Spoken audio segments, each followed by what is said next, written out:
16 counties, obviously it's a large coverage area. In terms of services, you know, there's some people I'm sure who are more educated with what they're experiencing because they've dealt with it before. Sometimes as we move from the city to the county or wherever, we learn things about pests that we didn't know before. From your perspective, what types of things are you guys treating and what do you see most commonly?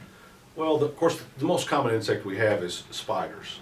And Yeah. it's estimated My favorite. it's estimated in some of the journals I've read that there are about 1 million spiders per square acre in a lawn type situation. And I'm sure that's pretty accurate. And that's mainly in more rural areas.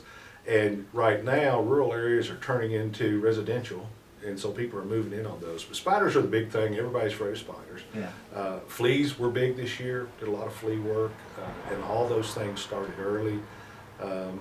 Those are probably our two big things that people, they're terrible irritants to people, Yeah. so they like to have something like that. What are, you know, I was thinking about this the other day, what are some of the things that maybe you find a little later in the game than you would have hoped from being able to help treat? So, you know, is there, whether it's termite damage, are there certain things you would advise people, hey, be on the lookout for these types of things, and if you see them, contact immediately because the sooner we can get in, the better. Obviously, termites, number one, generally cause, most of the damage they cause is hidden. Right. Nobody goes in their crawl spaces as a general rule, and I understand why, because we spend a lot of time in them. But most termite damage begins there.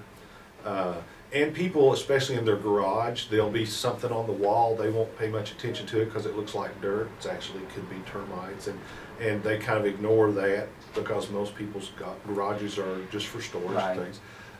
You see any kind of little sign like that, you see something with wings that's flying around in fairly large numbers, you've probably got a termite problem. And most insects don't cause physical damage to your house.